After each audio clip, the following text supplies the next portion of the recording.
حضرت سیدنا علی المرتضیٰ رضی اللہ تعالی عنہ فرماتے ہیں کہ تقوی 4 چیزوں کا نام ہے۔ الخوف من الجلیل، سب سے پہلے اللہ کا خوف۔ اگر آپ کے اور میرے سینے میں یہ اتر رہا ہے تو سمجھو تقوی ہماری روحوں میں اتر رہا ہے۔ اور دوسری بات فرمائی والعمل بالتنزیل، کہ قرآن پر عمل نصیب ہو جائے۔ اور یہ تقوی ہے کہ جب انسان اللہ سے ڈرے گا تو پھر اس کو راضی کرنے کی کوشش کرے گا۔ تو اللہ کو راضی کیسے کرے گا؟ اس کا طریقہ وہی اختیار کرے گا جو اس نے ہمیں بتایا ہے کہ مجھے راضی کرنا چاہتے ہو تو یوں کرو۔ یہ کتاب ہے تمہارے سامنے، اس کے مطابق عمل کرتے چلے جاؤ۔ سیکھنا ہے اس کتاب پر عمل کو تو تمہارے سامنے رسول رحمت کی ذات رکھی ہے، حضور کی چوکھٹ پہ آؤ اور سیکھو کس طرح کتاب پہ عمل کیا جاتا ہے۔ تیسری چیز فرمایا والقناع بالقلیل، تھوڑے رزق پر قناعت، تھوڑی چیزوں پر قناعت سیکھ جاؤ تو سمجھو کہ یہ تقوی کا نور نصیب ہو گیا۔ اللہ اگر زیادہ مال دے دے تو اس کو بھی راہ خدا میں خرچ کرو۔ اگر اللہ نے تمہیں زیادہ دے دیا ہے، تمہاری ضرورت سے زیادہ، تو مالک بن کے نہ بیٹھ جاؤ، امین بن کے بیٹھنا۔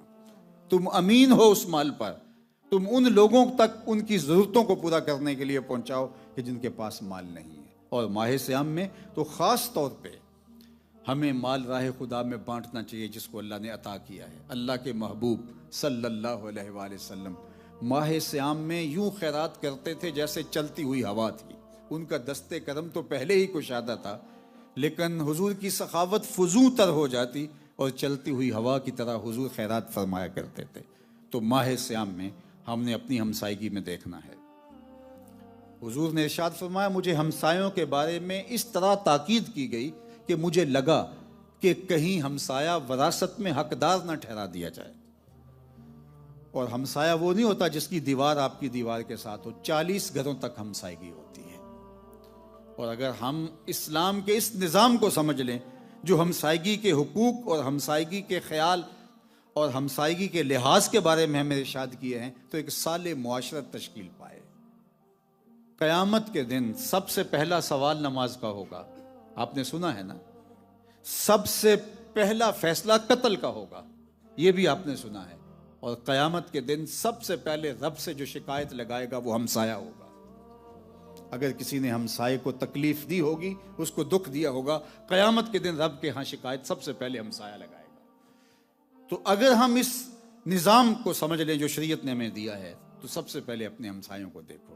ہمیں تو یہ بتایا گیا ہے کہ اگر ہمسایہ بھوکا سو جائے تو ہماری 40 دن نماز قبول نہیں ہوتی۔ ہم عمرے پہ عمرہ کر رہے ہیں، سجدے پہ سجدہ کر رہے ہیں، لیکن ہمسایہ بھوک میں بلک رہا ہے، تڑپ رہا ہے۔ تو اپنی ہمسائیگی کا خیال رکھیں، پھر اپنے رشتہ داروں کا خیال رکھیں کہ رشتہ داروں میں اگر کوئی کمزور ہے، رمضان میں سحری افطاری کا بھی اس کے پاس سامان نہیں ہے، تو آپ اس کی ضرورت کو پورا کریں اگر اللہ نے آپ کو اس کی صلاحیت دی۔ آپ کو امین بنایا ہے، مالک بن کے نہ بیٹھ جائیں، ان لوگوں کی ضرورت کو پورا کریں جو کسی وجہ سے اپنی ضرورتوں کو پورا نہیں کر سکتے۔ تو فرمایا کہ اگر دولت زیادہ ہو تو پھر تو راہ خدا میں بانٹو، اور اگر کم ہے تو فرمایا تھوڑے پہ راضی ہو جاؤ۔ اللہ اکبر۔ اور چوتھی چیز آپ نے فرمایا والاستعداد لیوم الرحیل، اور وہ جو دن جس دن میں ہم نے اللہ کے حضور پیش ہونا ہے اس کے لیے ہم کچھ تیاری کریں۔ یہ ہے تقویٰ، یہاں رہ کے اس جہاں کے لیے کچھ تیاری کریں۔ میں اور آپ جو زندگی کاٹ رہے ہیں، گزار رہے ہیں، لمحہ لمحہ موت کے قریب ہو رہے ہیں، ہم یہ دیکھیں کہ کیا اعمال کا ذخیرہ کیا ہے، کیا تیاری کر رکھی ہے۔ اگر تو ہم نے کر رکھی ہے تو مبارک ہو، اور اگر ہمارے پلے کچھ بھی نہیں ہے، اللہ اکبر۔ نمازیں ہیں تو وہ بھی خیالوں اور وسوسوں سے بھری ہوئی، روزے ہیں لیکن جھوٹ، مکر، فریب، رشوت اس کے ساتھ روزے چل رہے ہیں۔ حج ہیں تو حاجی پہلے کہلا رہے ہیں، اور دیگر اعمال ہیں تو اعمال کے ساتھ ریاکاری جڑی ہوئی ہے تو وہ عمل ہی نہیں ہے۔ گناہ تو کنفرم ہیں، گناہ ہیں، لیکن نیکی کے لیے شرط ہے کہ نیکی محض اللہ کی رضا کے لیے کی گئی ہو تو اس کا حساب کرنا ہوگا۔ کبھی بھی تقوی کے دامن کو نہ چھوڑنا، ہمیشہ اللہ سے ڈرنا، ہمیشہ اس کے خوف کو اپنی روحوں کے اندر جاگزیں رکھنا، اس کے حکم سے اپنے سر کو نہ پھیرنا۔ یہ ماہ صیام رمضان المبارک میں یہی سکھانے آیا ہے۔